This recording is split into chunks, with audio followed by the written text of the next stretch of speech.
Good morning, good afternoon, and good evening to all who are joining us. We are delighted to have you here today. My name is Leah Marie Lucas. I'm the Research Manager at the U.S. Overseas Cooperative Development Council International Cooperative Research Group. We call ourselves OCDC ICRG. And I'm pleased to welcome you back to the ICRG's June Dialogue.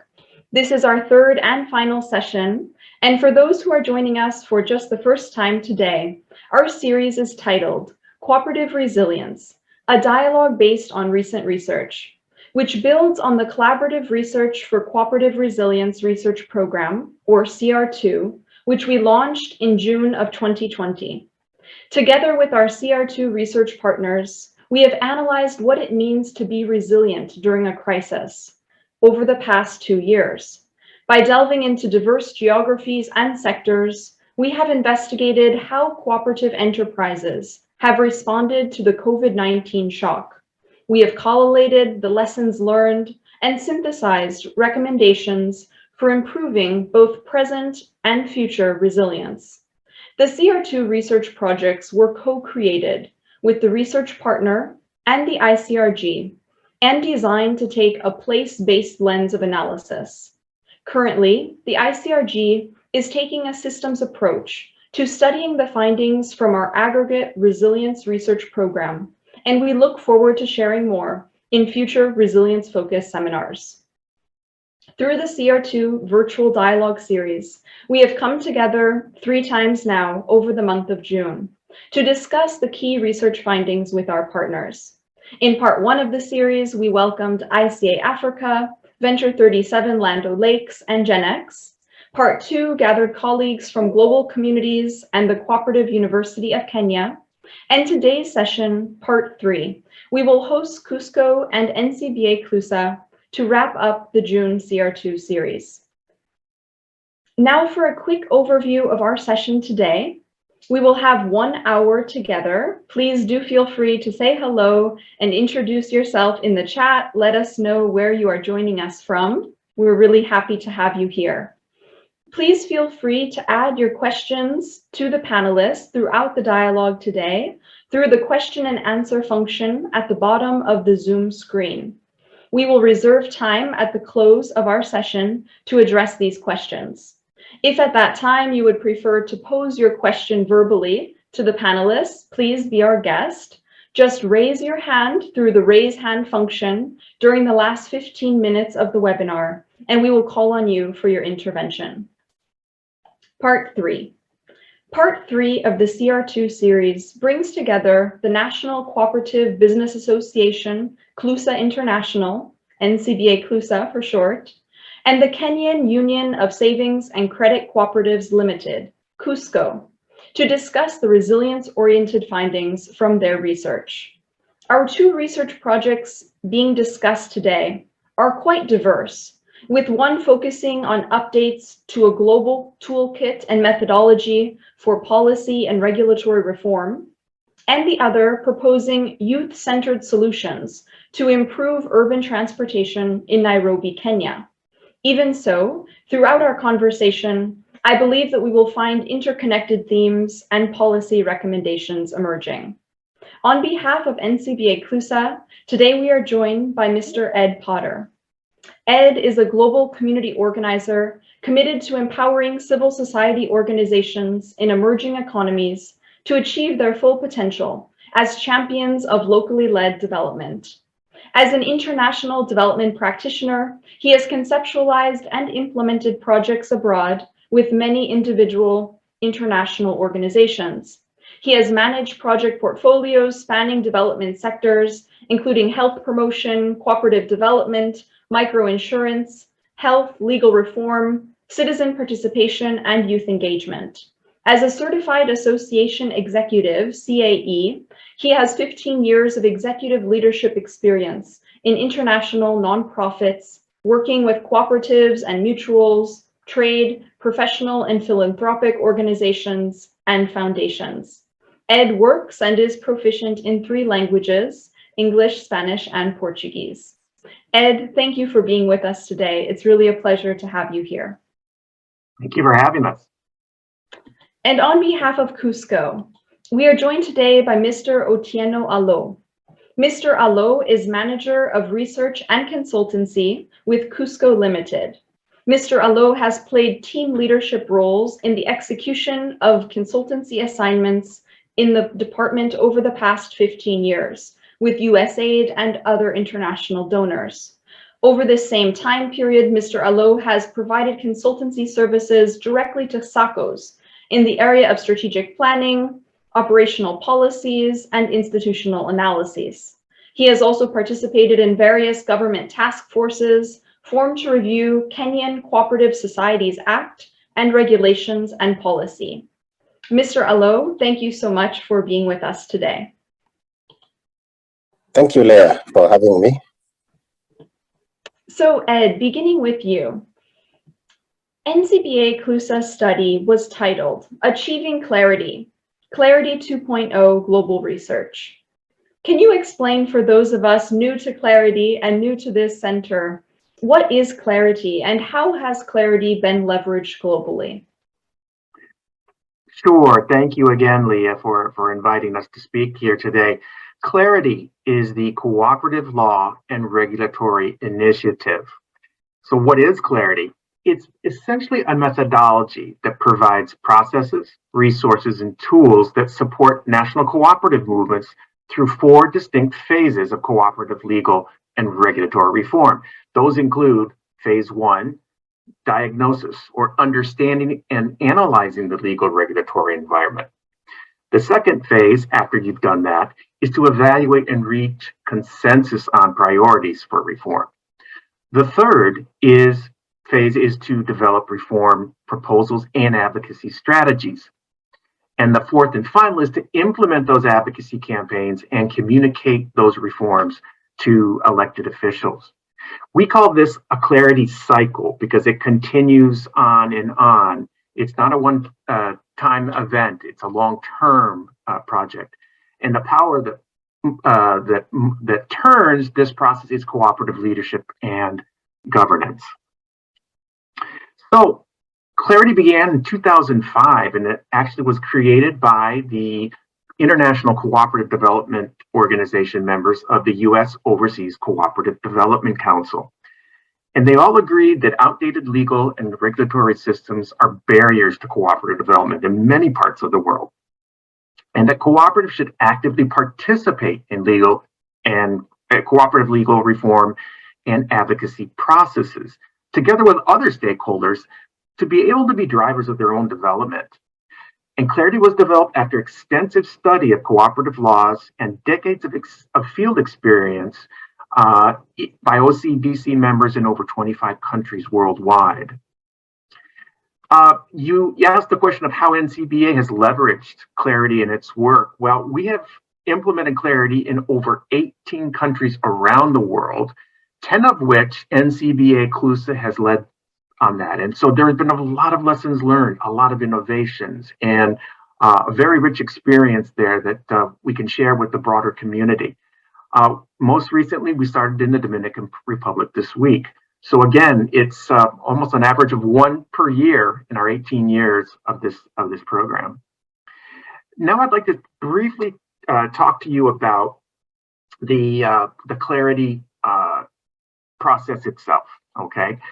Now, as you can see here, we have, phase 1 is really the focus of the Clarity research, and that focuses on what we call the Clarity analysis and scorecard. And essentially, that consists of various processes and components, which I'll briefly review right now. First, we start with 30 cooperative law and regulation reform issues, and these are issues that go across the board around the world. They include registration, supervision, membership, governance, all these essential components of the cooperative model.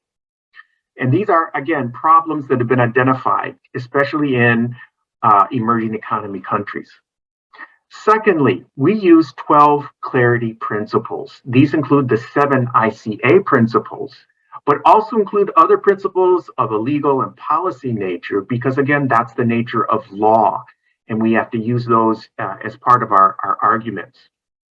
Thirdly, we use what's called a clarity analytical rubric. And this is how we take the issue and the principle and put it together to be able to take a hard look at the problem at hand, which is often in conflict with a cooperative principle. We have developed what's called a clarity recommended solution. That solution is based on best practice law from around the world, so we know these things work. Next, we have the clarity analysis scoring scale, which we assign a number from 0 to 5 for that particular law. We then go and integrate that data into what's called a clarity scorecard. And as you can see on the screen in very small writing, a scorecard that shows the scores, but also provides a traffic light dashboard for what issues are the most important. Finally, we have the clarity analysis report, and that has all the information and, more importantly, the recommendations for change. And that information is shared in a clarity results workshop with the cooperative community. And that's the first step to going through to the second phase, where we begin to prioritize and reach consensus on issues. Thank you. Thank you so much, Ed, for that really macro level view of what is this immense project spanning into so many different spheres. So really helpful for us to understand both the history and the present implementation of clarity.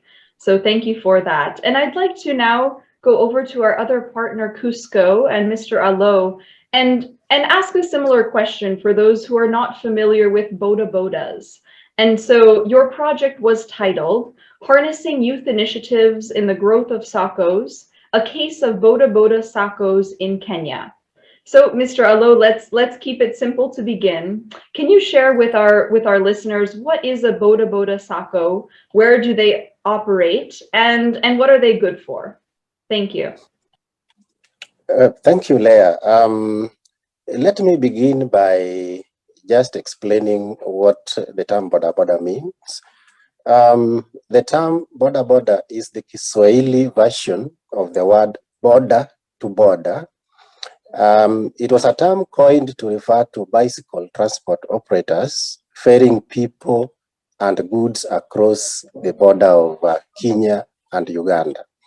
Now, the traders preferred to use bicycles to transport their goods and for their own movement across the border because of convenience.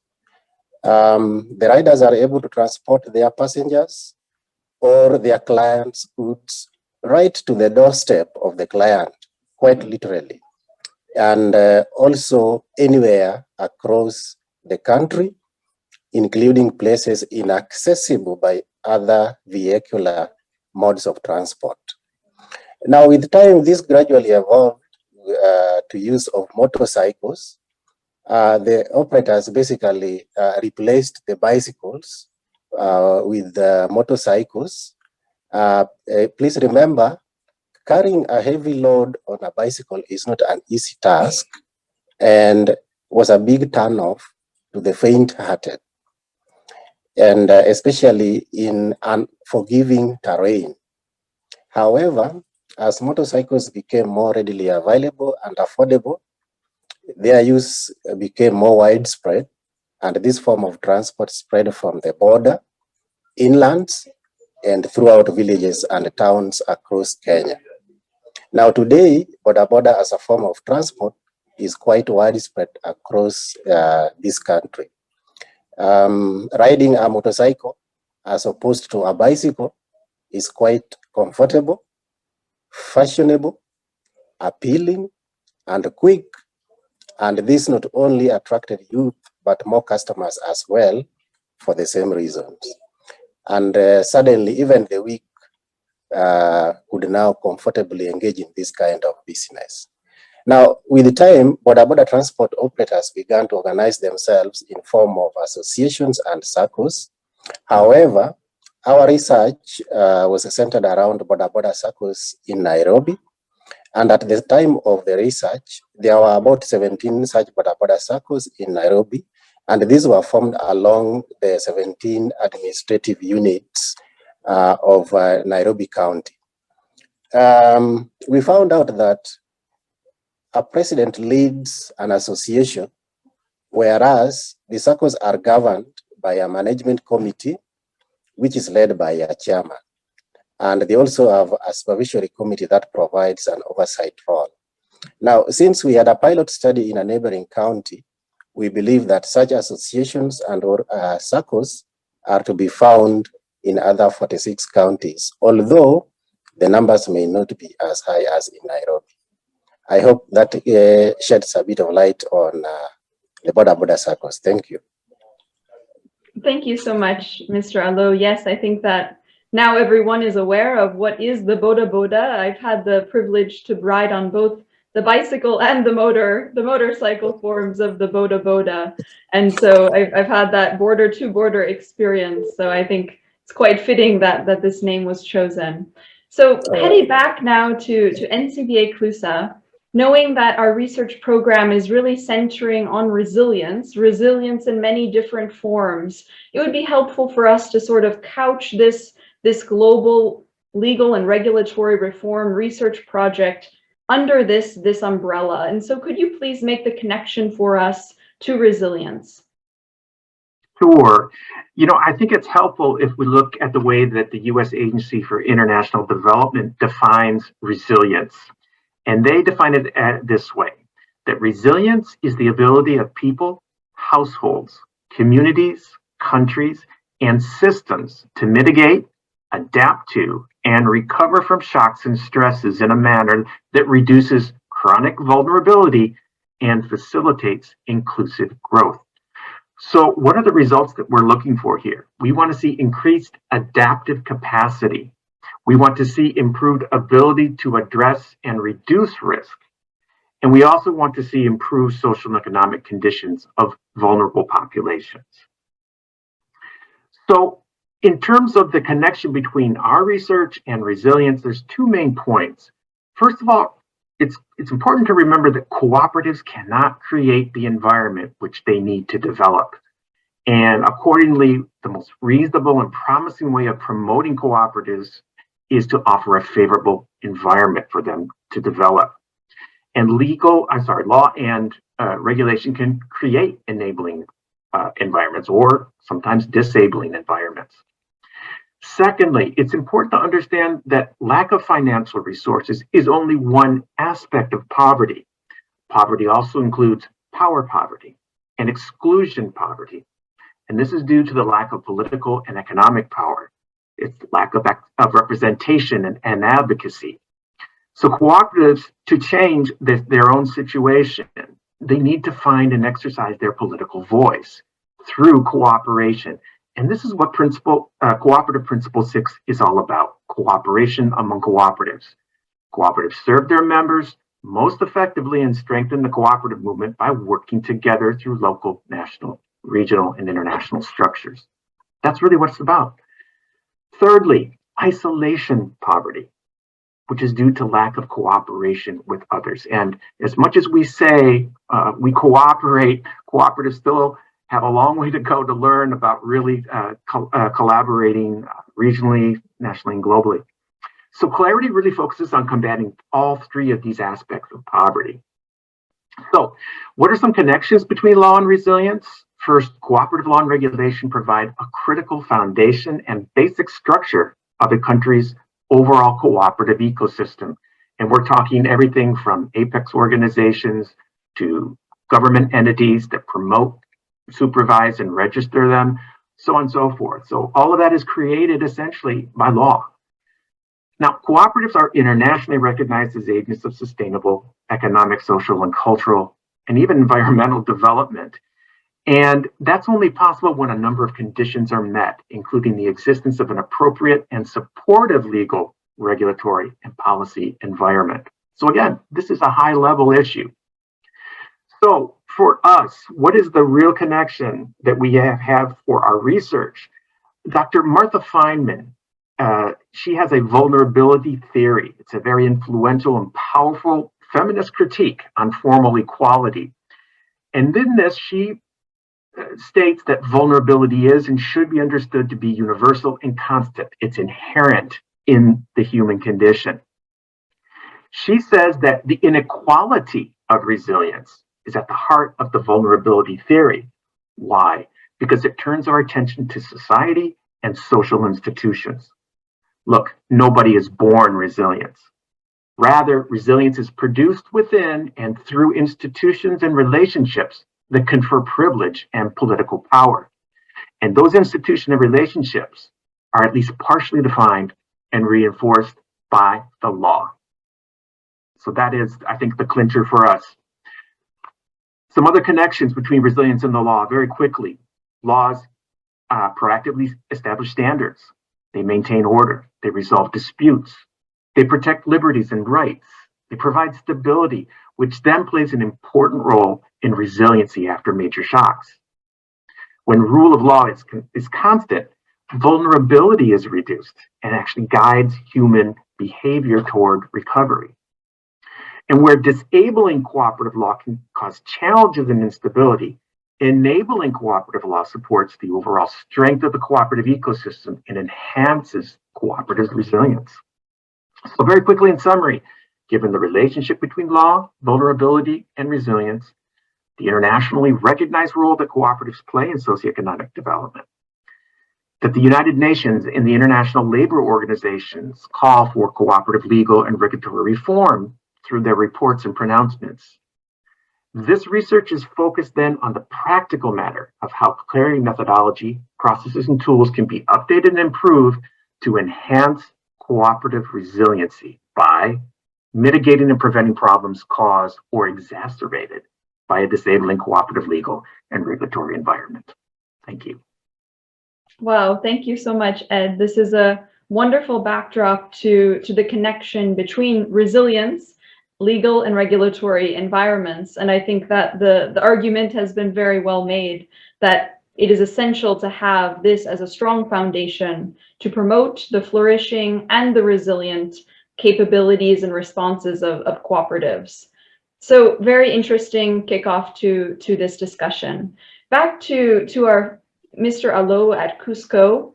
Now that we understand what is a boda SACCO, and many of us may have experienced them ourselves, I would like to know what your study set out specifically to discover about the boda SACCOs in Nairobi. Thank you once again. In this research, we set out to understand youth initiatives, but our focus was on boda riders who are operating within the capital city of Nairobi. The use of motorcycles, as we noted in our introduction, is a very popular means of transport due to the relatively low initial investment required to purchase a motorcycle. Prices at the time we were doing research were in the range of 700 to about 110 US dollars. And the returns are also relatively good. The riders easily take home an average of 3,000 Kenya shillings. That is about USD 30 on a daily basis. And so we explored how to harness the riders' initiative at organizing in the context of emerging youth organizing models, specifically youth-led organizing model. We have intergenerational youth organizing model, and also youth organizing projects within adult-led organizations. We also investigated how youth initiatives and engagement mindset contribute to youth attitude towards SACCOs. This is against a backdrop of a general perception that youth are not generally interested in cooperatives or SACCOs for that matter. And also, despite the fact that many SACCOs or cooperatives actually do try to attract youth to their ranks. So the study was anchored on 4 objectives. The first objective was to just establish the extent to which boda youth empowerment can influence growth of SACCOs. The second objective was to establish how operating characteristics of boda services can lead to the growth of SACCOs. And we also explored the extent to which mobilization of savings by boda riders can lead to the growth of SACCOs.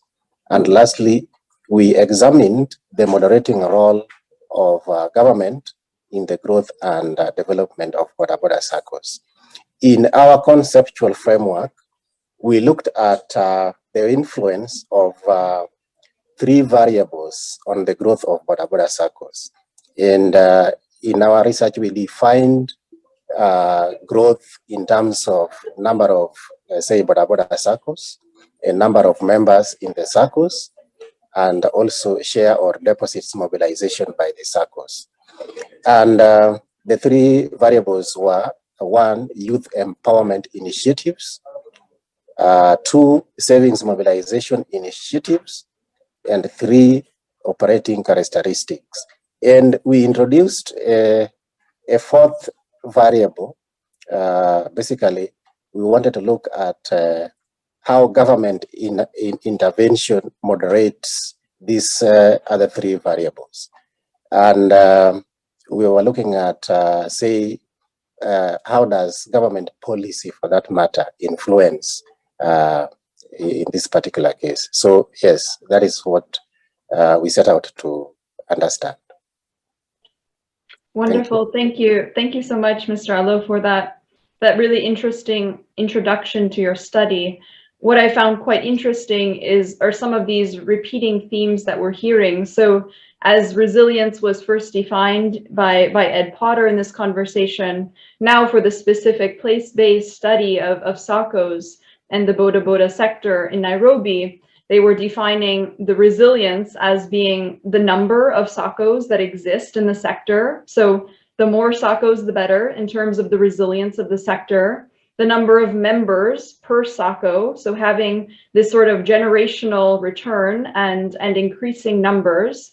And related to this idea of numbers of members, also what is the age profile of those members? And so one of the quite interesting questions that I heard from Mr. Allo's comments was whether or not youth were happy to be incorporated into SACCOs led by other people who had been members for many years, or whether youth were happier in asking for youth-led initiatives and an opportunity to really have leadership in the SACCO. And so I think that these are really key questions for the cooperative sector as a whole to answer. And so we look forward to finding out what you learned in this place-based study in the boda sector. So coming back to you, Ed, with NCBA CLUSA and this very interesting legal and regulatory project, let's hear a bit more about the research design and process. Could you walk us through that? Certainly. I'm going to walk through very quickly because I think we want to spend more time on actual results, but it is important to understand the framework that we approach this for. We have 5 research questions, that 1 primary research question and then 4 supporting questions. So our primary research question is, what are, or what should be, the key areas of cooperative legal and regulatory reform that are addressed in the Clarity Initiative?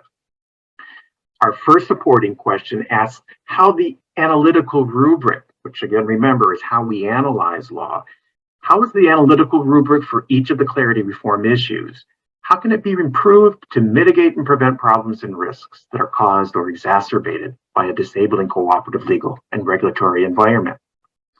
Our second secondary approach is what good practices and lessons learned can be identified to update and improve the future of Clarity 2.0 content and the toolkit, and particularly using NCBA's current activities in 5 countries as evidence.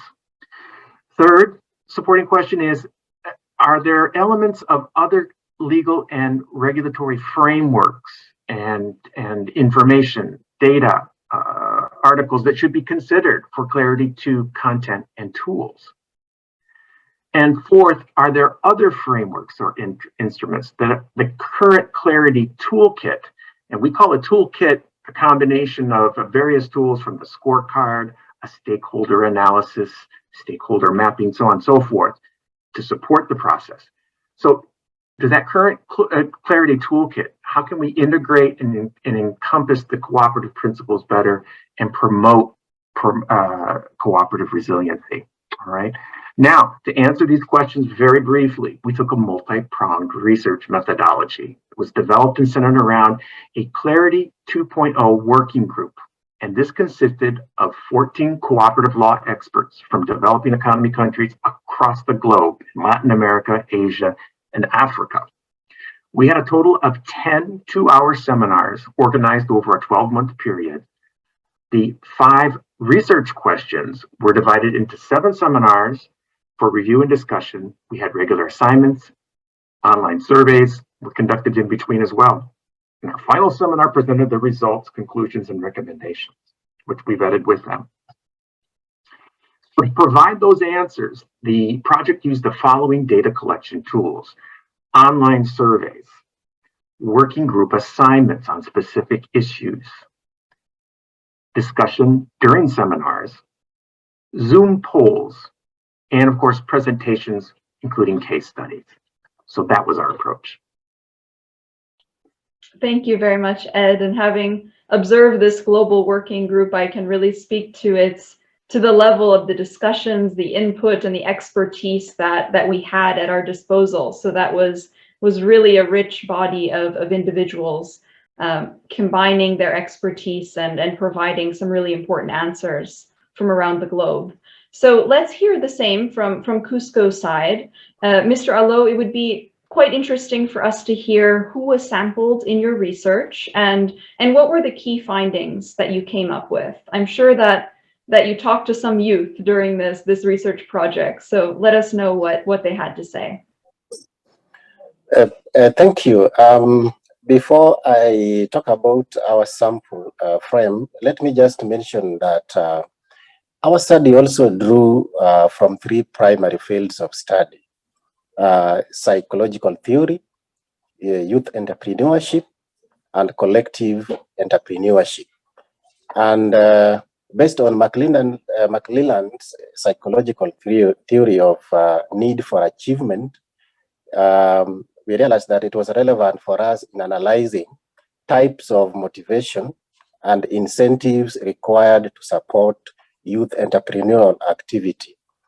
In any case, any youth upon leaving school attempts to achieve something, and a good number then venture in the boda business. Now, youth entrepreneurship is the process whereby youth become aware of self-employment career options, develop ideas, take and manage risks, learn the process, and demonstrate initiative in developing and owning a business. And collective entrepreneurship is a function of the demonstrated willingness of individuals to cooperate. And we see in SACCOs, there is a great access to resources given the contributions made by individual members. And thus, the entrepreneurial behavior is extended beyond one individual to include group efforts towards a joint goal. Now, in the research, therefore, we sampled the boda youth and we used cross-sectional survey and the census approach. And the sampling frame was the list of boda SACCOs, which we were able to obtain from the State Department of Cooperatives. However, the associations are registered by a different government entity, so we were also able to obtain the list from that particular department. Our target population was the boda SACCOs and also the associations, and from this population, we were able to sample individuals drawn from the top management. And the top management in this case is refers to the executive officials, which include the chairman, the vice chair, the honorary secretary, the treasurer of the group or the SACCO, and the manager. And we were also able to sample one member of the supervisory committee. We had a sample size of 107 respondents, and we collected data using a semi-structured questionnaire. Now, what we learned is that The youth, once they are out of school, they wish to have a job or be involved in some kind of economic activity. And motorcycle transport is one option that is available to them for the reasons that we have mentioned. Investment is relatively low. There is already market of people or goods to be ferried, and therefore it is easy to for them to just take it up. But we also found out that once they get themselves into the motorcycle transport business, it takes them a little while to start saving with either the boda associations or the boda SACCOs. So they take a bit of time, maybe bedding time to just start making some savings. And we reached a conclusion that the growth of boda SACCOs is impacted by the youth's relative level of empowerment, the rate of savings mobilization, and the efficiency or transparency of the of how the SACCOs are or the associations are being run or managed. Thank you. Thank you very much, Mr. Allo, for those really interesting and insightful findings. I think that it makes good sense that the youth, as they're beginning and getting established in the sector, may not have a very high rate of savings. And of course, that has implications on the larger SACCOs, overall financial viability, and could be attributed to several factors, both general income and also savings and spending habits. And so this is a really interesting area of work with youth. I also found to be quite interesting the second part of that finding, which is really looking at what youth think about the general operation and the management structure of the SACCOs that they belong to. And I think that as we have many youth with strong ideologies and beliefs, it is important that youth feel that both their voices are heard, they're incorporated, and also that the management structures are really supporting and facilitating their continued growth, both financially and professionally in the SACCO community. So thank you so much for that really interesting overview of these findings that we've come up with in the study. I'd like to go to Ed and hear the same from you, Ed. Of course, it will be a high-level overview of the key findings from the Clarity report, but can you summarize what we've learned from this really intense 12-month global working group research project with so many different methods of data collection? What's the takeaway message? Yes, that's a complicated message, but yeah, keeping it at a very high level, I think we have some really fascinating results to share. Let's just start with the primary research question. What should be the key areas of cooperative legal and regulatory reform that are addressed in the Clarity Initiative? Well, of the 30 current reform issues that we have, all remain relevant. They're considered very to extremely important, save for one, which was considered somewhat important. So that's a good confirmation that what we've been doing is on target. However, we found that all these issues need updates and revisions, and that's very important. And we learned so much from that to be able to improve the tool in the future. Another interesting thing, our working group identified 120 other potential reform issues. It's fantastic. 58% of those were actually not covered in the current 30 Clarity issues. So again, there's no lack of other issues that to be looked at. We asked them to prioritize those and tell us what they thought were the ones that we should really start with. And among those, including allowing digital general assemblies. This wasn't an issue in 2005, let me tell you. Allowing vertical and horizontal integration of cooperatives, which is really critical to our business model. A lack of legislation for formation and regulation and registration of pre-cooperatives.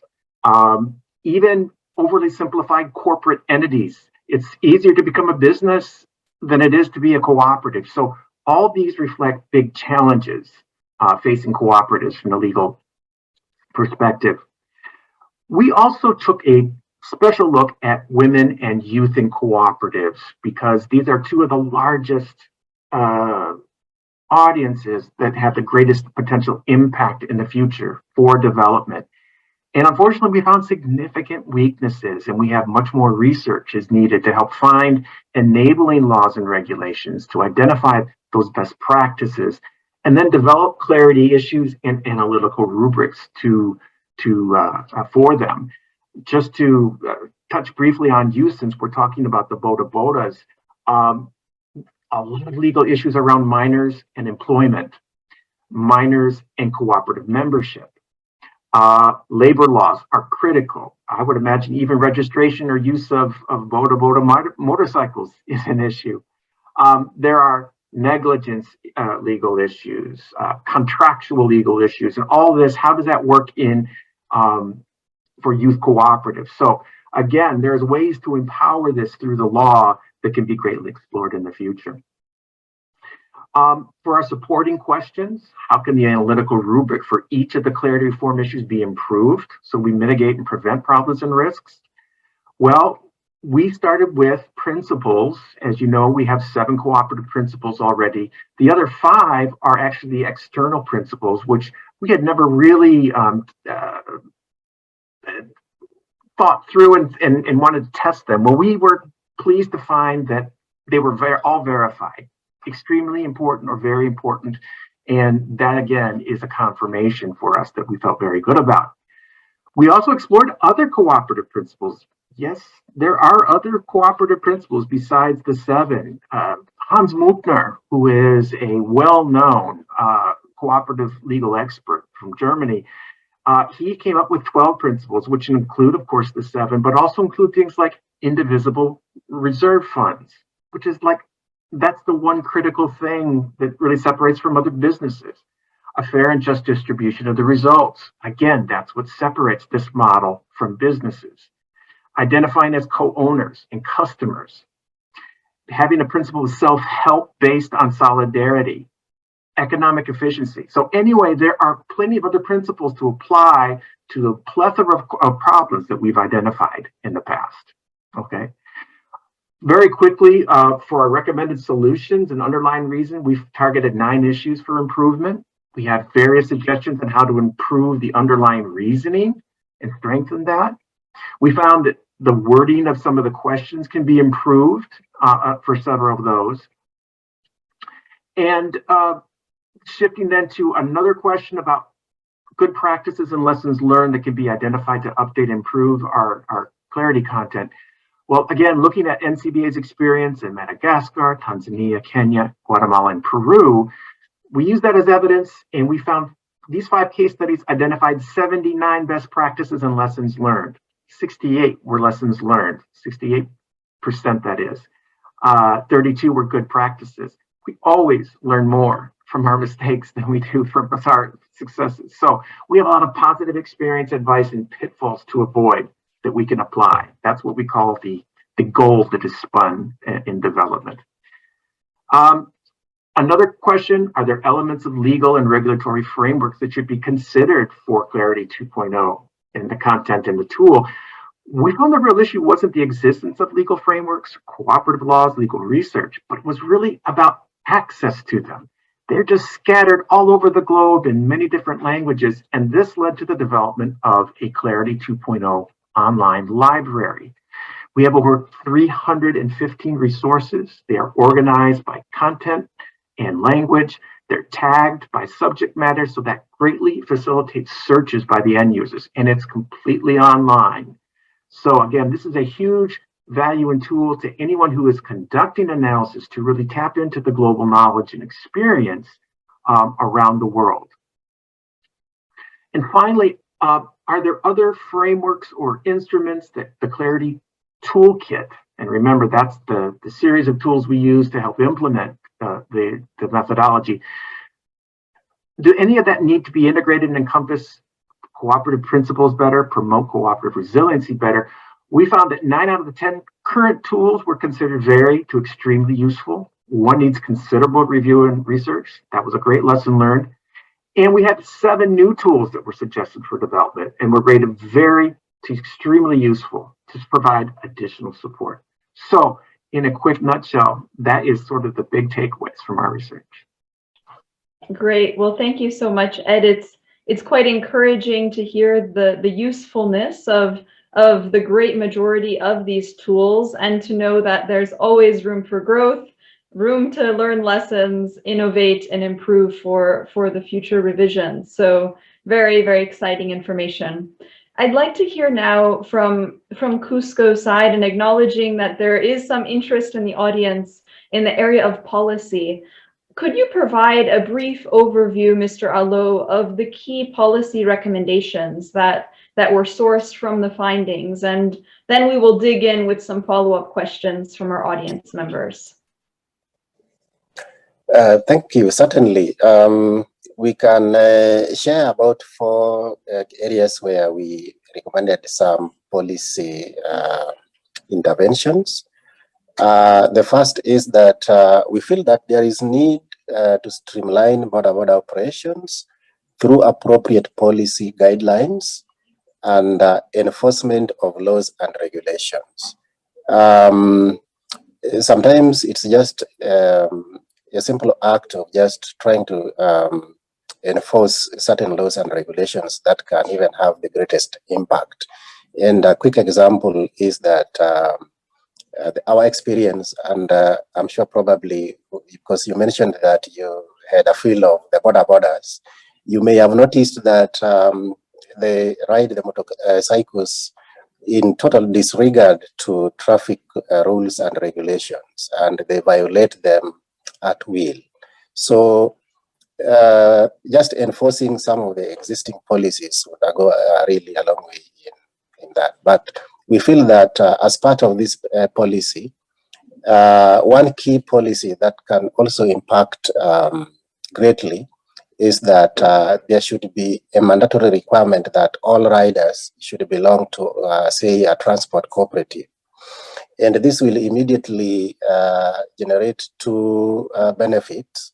The first benefit will be that the transport cooperative can then become instrumental in 2 respects. One, enforcement of behavior change. It becomes the first line in just enforcing behavior, even road etiquette amongst the riders. And 2, the transport cooperative then becomes a very good catchment for membership recruitment for the border SACCOs, so that now the border SACCOs can focus on helping the border riders to mobilize their savings. Then the second area we recommended policy on policy is just on the area of capacity building. There is need to build the capacity of the youth, and especially the border SACCOs. And for instance, we are saying that provision of financial literacy education to the riders, and probably extensive education and training in accordance with the cooperative principles may become handy. This is because the riders come in not knowing very much about cooperatives, and if we start inducting them at an early stage about the cooperative principles, and I think Ed has talked at length about the principles, that would be a very good starting point. Our recommendation number 3 is that as a long-term measure, there is a need to encourage collective entrepreneurship in the youth by introducing entrepreneurship as a subject of study in the education curriculum, so that the youth from an early age get to understand that even when they exit the education system, it is not a guarantee that they may get formal employment, but they should start at an early age to understand that self-employment is a very important and viable alternative. And lastly, we recommend that the government should take keen interest in youth initiatives, and which are geared towards generating employment opportunities. And this with the understanding and the realization that there is high unemployment, especially amongst the youth. And these initiatives, if well supported by the government, can then help even the government to alleviate youth unemployment. Thank you.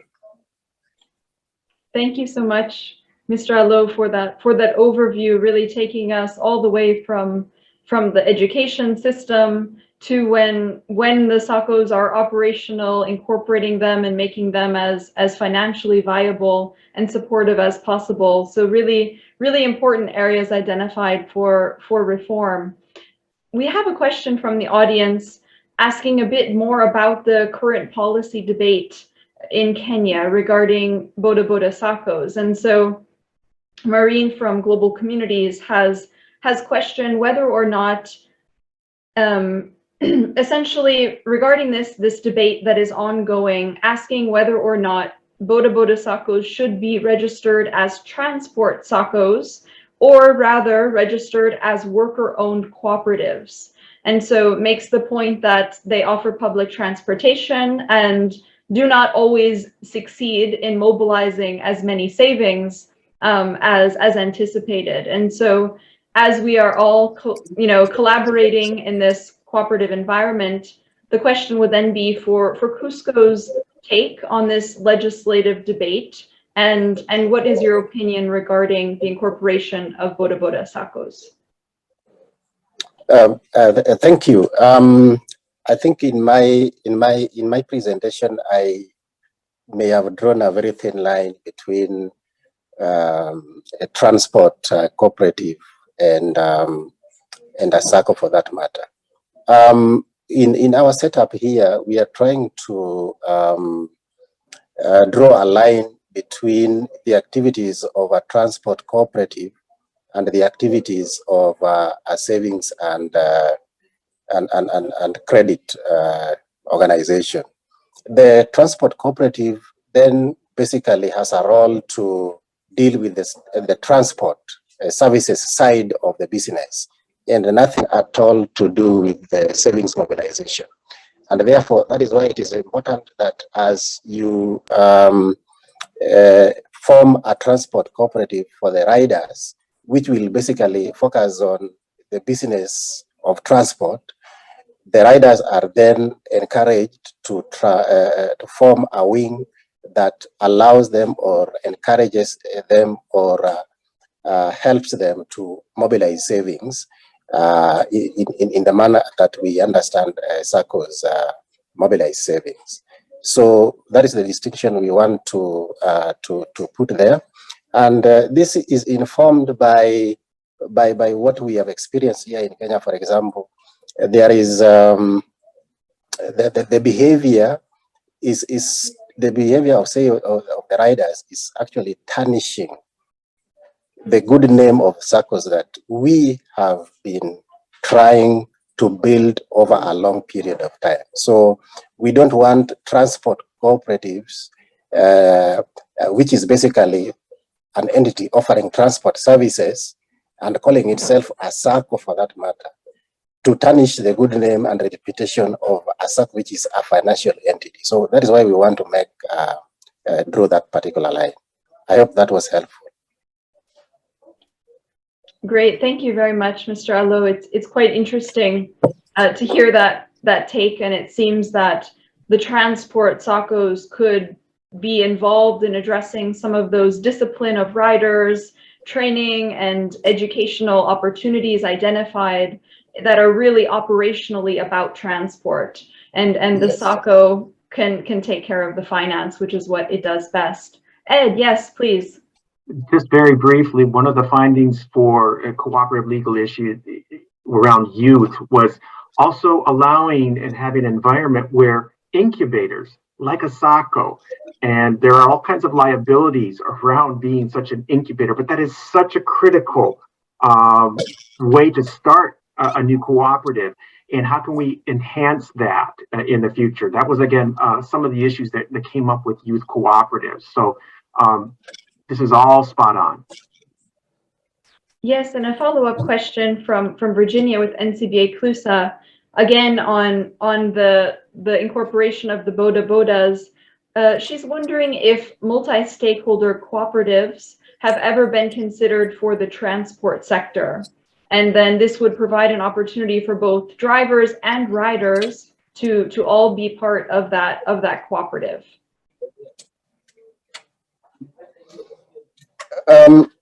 In response to that question, I think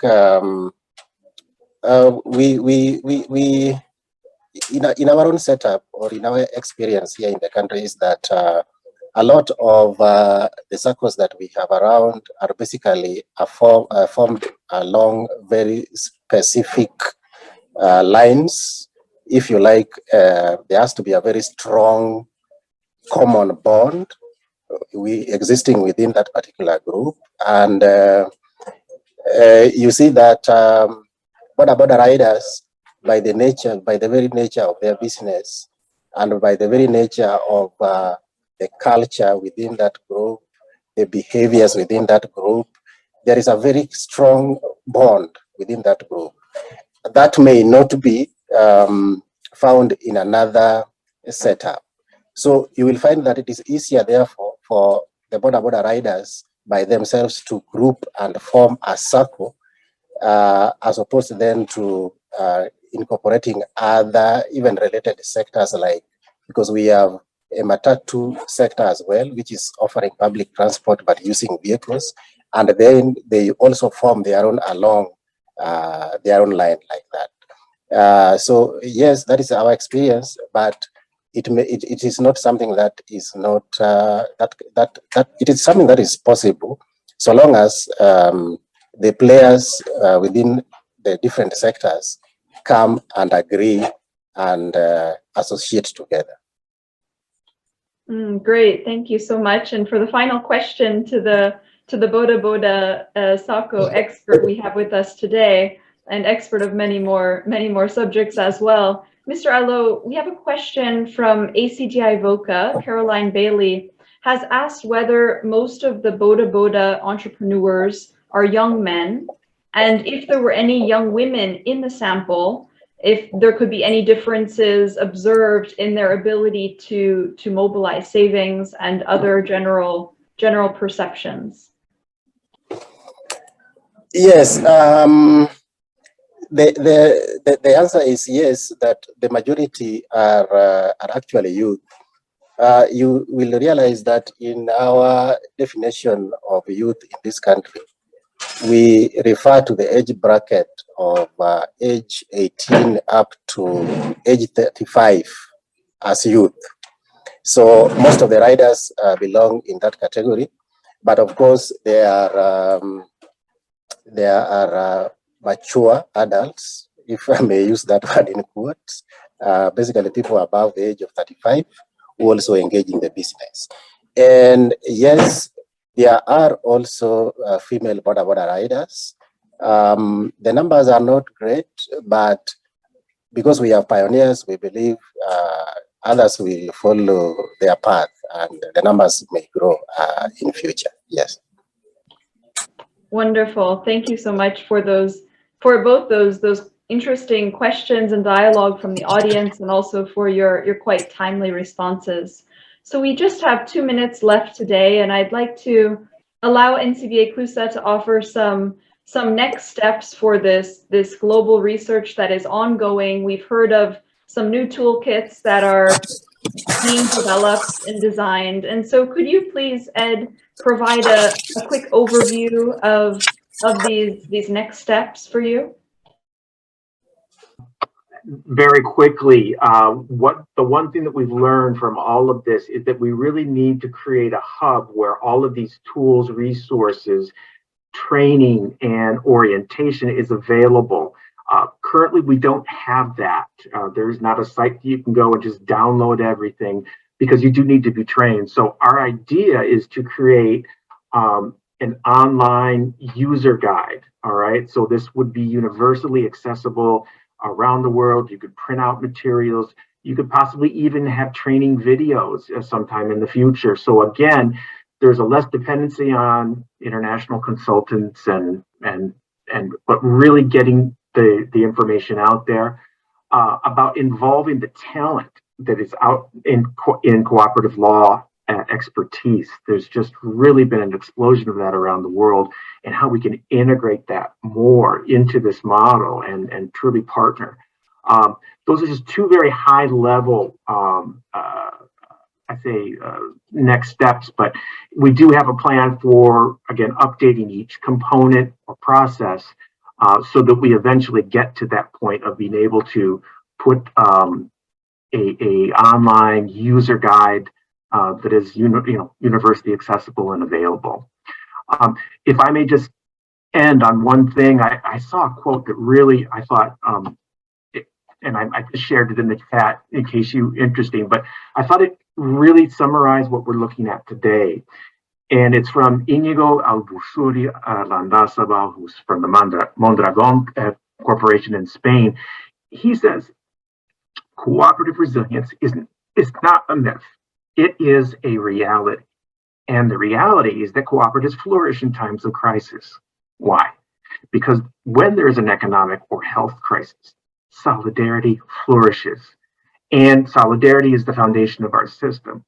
But it's not an idea. It's something measurable that's articulated through funds, through investments, and internal mechanisms of solidarity and benefit sharing. So again, this isn't an abstract thing.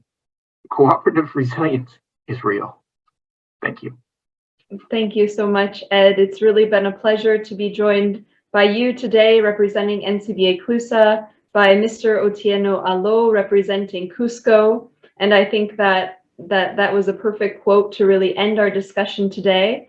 There'll be more updates coming from both of these organizations regarding these issues discussed. So please do stay tuned, check out the OCDC website and their websites, and please come back to our future events. We're really happy you've been here throughout the series and you've been here for the finale. So thank you so much.